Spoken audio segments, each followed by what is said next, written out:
अच्छा, अमेरिका के बारे में कल मैंने आपको बताया था कि जो जिस तरह के वहां पे खामनेई के जो उनका जो अंतिम संस्कार हो रहा है, उसमें जिस तरह के नारे लग रहे थे, कल मैंने आपको ये देखिए स्क्रीनशॉट दिखाया था।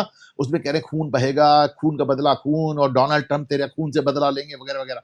मैं आपसे कह रहा था कि आप खुद ही सोचिए कि ऐसे हाल में ये सीज फायर और पीस टॉक और समझौता और ये सब कैसे चलेगा भाई? कहना तो आसान है, लेकिन इस तरह की बात आज देखिए डोनाल्ड ट्रंप ने फिर से अपनी बयानबाजी शुरू कर। कल कह रहे थे मैंने ईरान को एक हफ्ता दिया है, आज उन्होंने फिर से बयानबाजी शुरू कर दी, दोनों तरफ से बयान आने लगे। आप देखिए उन्होंने ईरान के लिए क्या कहा है। उन्होंने कहा एक हफ्ते में ईरानी लीडरशिप खत्म कर सकते थे, अब फिर वो बकैती करने लगे। ईरान का जवाब है कि तुम्हारे पास ना सभ्यता है ना सम्मान है वगैरह वगैरह, दोनों तरफ से गाली गलौज शुरू हो गई। That is Donald Trump. अच्छा देखिए, जैसे ये मिडिल ईस्ट के लोग हैं, मिडिल ईस्ट के जो शासक है वो कहते हैं इस बात को, हमें इस बात का कष्ट नहीं है कि ईरान ने हमें मारा, हमें इस बात का भी कष्ट नहीं है कि अमेरिका हमको नहीं बचा पाया, हमें कष्ट दूसरी बात का है। हमें कष्ट इस बात का है कि Donald Trump can not be trusted. Donald Trump पे यकीन नहीं किया जा सकता, विश्वास नहीं किया जा सकता। बंदा 3 दिन में 3 बार स्टैंड बदलता है, सुबह कुछ कहता है, दोपहर कहता कुछ कहता है, शाम कुछ कहता है। डोनाल्ड ट्रंप की विश्वसनीयता नाम की कोई चीज ही नहीं बची। ये ज्यादा परेशानी वाली बात है। मैंने कल आपको ये भी बताया था कि पुतिन जबरदस्त यूक्रेन पर हमला कर रहे हैं और डॉनबास पे उनका कब्जा हो सकता है इस साल के एंड तक हो जाए। डोनाल्ड ट्रंप को भी इस बात का अंदाजा लग गया। उन्होंने फिर आज डोनाल्ड पुतिन से बात करके बड़े 1.5 घंटे बात किया उन्होंने पुतिन से, और कहा कि युद्ध खत्म कर देंगे वगैरह वगैरह। पुतिन का ये कहना, बिना डॉनबास पे वो नदी के किनारे तक जब तक नहीं पहुंच जाएंगे तब तक वो छोड़ेंगे नहीं। तो ये डोनाल्ड ट्रंप का जो आपको कॉल नजर आया है जमाने बाद 1.5 घंटे का, ये इस बात का इंडिकेशन है कि पुतिन डेफिनेटली अब वॉर में आगे बढ़ रहे हैं और अच्छी तरह बढ़ रहे हैं। लेकिन देखें, क्या पुतिन सच में इस युद्ध को जीते हैं? रशिया हमारा सबसे फ्रेंडली नेशन है। मैं बार बार आपसे कहता हूं, इतिहास में भारत और रूस, 2 बातें मैं बार बार कहता हूं कि भारत और रूस जैसी दोस्ती की मिसाल नहीं मिलती पिछले 100 साल में। और दूसरी बात मैं कहता हूं कि अगर व्लादिमीर पुतिन नहीं आते तो यूएसएसआर के बाद रशिया भी बिखर जाता। ये 2 बातें मैं बार बार कहता हूं। मैं पुतिन को पसंद भी करता हूं, he is a strong man, लेकिन साहब मिसकैलकुलेशन तो किसी से हो सकता है। जब आज से आपने 4 साल पहले 2022 में यूक्रेन वॉर शुरू किया था, तो आपको लगा था कि एक हफ्ते में यूक्रेन जीत लेंगे। 4 साल हो गया, पहले विश्व युद्ध से ज्यादा समय हो गया, लेकिन आप यूक्रेन को नहीं जीत पा रहे हैं। उल्टे आपकी उसने 33 में से क्या 24 रिफाइनरीज उड़ा दी। आज आप भारत को जिसको तेल बेचते थे उससे तेल खरीद रहे हैं।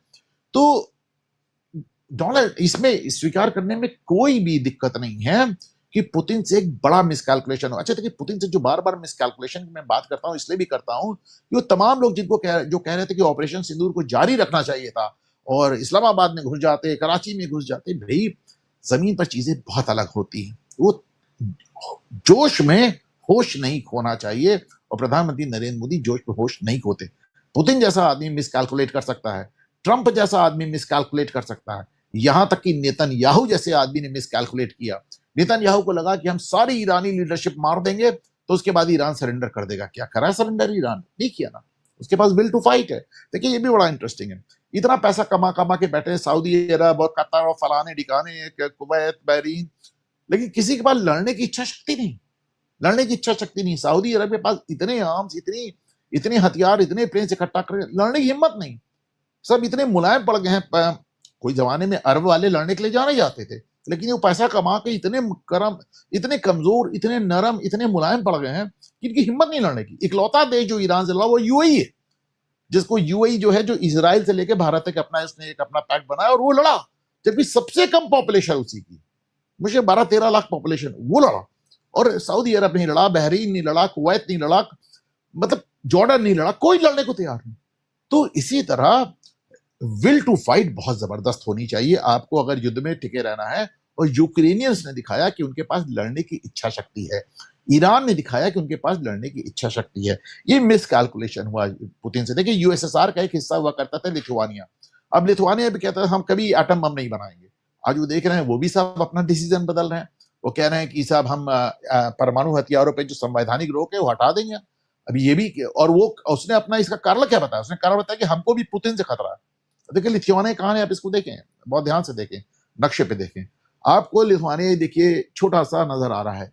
अब दोनों तरफ आपको रशिया नजर आ रहा है, क्योंकि रशिया का एक छोटा सा पॉकेट इधर भी है और उधर तो पूरा ही रशिया है। और अच्छा, आपने यूक्रेन से किस बात पे युद्ध किया? क्रीमिया आप पहले ही कब्जा कर चुके थे, डॉनबास पे आप क्यों चढ़े पुतिन? इन्होंने कहा कि यूक्रेन को हम नेटो का मेंबर नहीं बनने देंगे। नेटो का मेंबर बन गया तो नेटो की फौज मतलब अमेरिका की फौज हमारे बॉर्डर पे खड़ी हो जाएगी। इसलिए का यूक्रेन को हम नेटो का मेंबर नहीं बनने देंगे। इसी बात पे युद्ध किया ना आपने। लेकिन इधर आप यूक्रेन से लड़ते रहे और आपके पड़ोस में दो देश मतलब फिनलैंड और स्वीडन दोनों नेटो के मेंबर बन गए। दोनों बन गए मतलब जहां यूक्रेन को आप रोक रहे थे वहां फिनलैंड जिससे आपसे डायरेक्ट बॉर्डर देखिए कितना लंबा शेयर होता रशिया से, और स्वीडन वो भी हो गया। इसके अलावा बॉस्निया और जॉर्जिया ने भी अप्लाई कर दिया कि साहब हमको भी नेटो मेंबरशिप चाहिए। तो जो आप करने गए तो उसका उल्टा हो गया ना। यूक्रेन का तो आपने मेंबरशिप रोक दिया, फिनलैंड स्वीडन हो गया। तो इसको आपको मानना पड़ेगा कि this was a huge miscalculation on part of Vladimir Putin. It was a huge miscalculation on मतलब ट्रम्प, नेतन्याहू, पुतिन, इन सब को आप मिसकैलकुलेशन करते देख चुके हैं। अगर दो लोग जिन्होंने कोई मिसकैलकुलेशन नहीं किया तो ये तो शी जिनपिंग है जिसने लड़ाई नहीं लड़ी 60 साल से, और दूसरे मोदी हैं जो बड़ी कैलकुलेटेड लड़ाई लड़ रहे हैं।